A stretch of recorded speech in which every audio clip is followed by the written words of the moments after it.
আমার জীবনে আইসা তুমি অভিনয় করো না, কারণ আমি টিকটকার। আমার থেকে অভিনয় তুমি দেখতে পারবা না।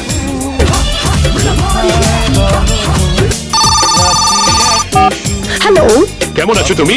আমি একদম মাস্ত। কেন? সকাল থেকে কোনো কল নাই, মেসেজ নাই, সবকিছু ঠিক আছে তো? সাল বদলে গেছে, ক্যালেন্ডার বদলে গেছে, তো আমিও বদলে গেছি। এখন থেকে তোমার ফোন আসবে, তারপরে আমার ফোন যাবে। তুমি আগে মেসেজ করবে আমাকে, তারপরে আমি এখান থেকে মেসেজ করবো। তুমি আমার কেয়ার করবে, তারপরে আমি তোমার কেয়ার করবো। তুমি আমাকে সময় দিলে, তাহলে দেবো তোমাকে আমার সময়। তো শোনো সামজান, সম্পর্কে যেহেতু দুজনেই আছি, তাহলে দুজনকে তো সমান কেয়ার করতে হবে, তাই না? ঠিক কিনা? এটা কি সবসময় পাগলের মতো আমি তোমাকে মেসেজ আর কল করবো তোমার চিন্তায়, আর তোমার পক্ষ থেকে থাকবে শুধু নীরবতা? কেন? আর হ্যাঁ, নিজে থেকে আমি তোমাকে আর কখনো আই লাভ বলবো না। আগে তো তুমি তো আমাকে মতো বলতে থাকতে I love you, I love you. এখন কি হয়েছে? সব দায়িত্ব আমি নিয়ে রাখছি। কথা খুবই সিম্পল শান্ত, এক হাতে দাও আর এক হাতে নাও। কারণ নতুন বছর থেকে মাগনা মাগনা ভালোবাসা দেওয়ার সীমা বন্ধ করে দিয়েছি আমি।